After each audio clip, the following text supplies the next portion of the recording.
السلام علیکم ورحمۃ اللہ وبرکاتہ۔ امید ہے آپ سب حضرات خیر و عافیت سے ہوں گے۔ اللہ تعالیٰ آپ کو شاد و باد رکھے۔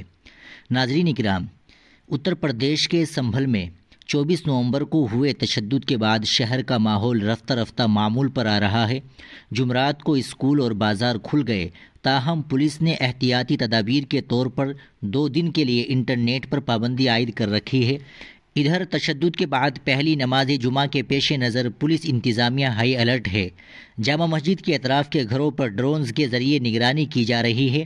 نماز جمعہ سے پہلے پولیس اس بات کو یقینی بنانا چاہتی ہے کہ چھتوں پر اینٹوں یا پتھروں کا ذخیرہ نہ ہو۔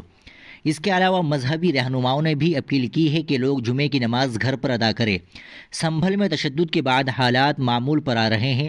بدھ کو پولیس اور میونسپل حکام اور ملازمین جامع مسجد کے علاقے میں پہنچے، جہاں گھروں کی چھتوں کی تلاشی لی گئی۔ اس کے علاوہ ڈرون کے ذریعے بھی نگرانی کی گئی۔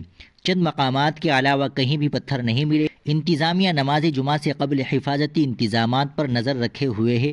علاقے میں پولیس تعینات ہے اور سماج کے ذمہ داروں سے رابطہ کر کے حالات کو معمول پر لانے کی کوشش بھی کی جا رہی ہے۔ سنبھل میں نماز جمعہ کے لیے سیکورٹی کے سخت انتظامات کیے گئے ہیں۔ ضلع انتظامیہ اور پولیس نے مشترکہ ٹیم تشکیل دے کر 3 سطحی سیکورٹی نظام تیار کیے ہیں۔ ہر موڑ پر پولیس اہلکار تعینات کیے گئے۔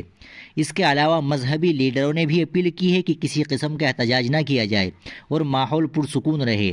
جامع مسجد سے پبلک ایڈریس سسٹم کے ذریعے بھی اعلان کیا گیا ہے کہ جہاں تک ہو سکے لوگ گھر پر ہی نماز ادا کریں۔ کرشنا بشنوئی نے بتایا کہ سول ڈریس میں بھی پولیس اہلکاروں کو تعینات کیا گیا ہے۔ قابل ذکر ہے کہ 24 نومبر کو جامع مسجد کے سروے کے دوران تشدد ہو گیا تھا۔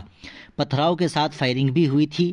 اس تشدد میں 4 افراد کی موت، جبکہ سی او انوج چودھری اور کئی دیگر پولیس اہلکار زخمی ہو گئے تھے۔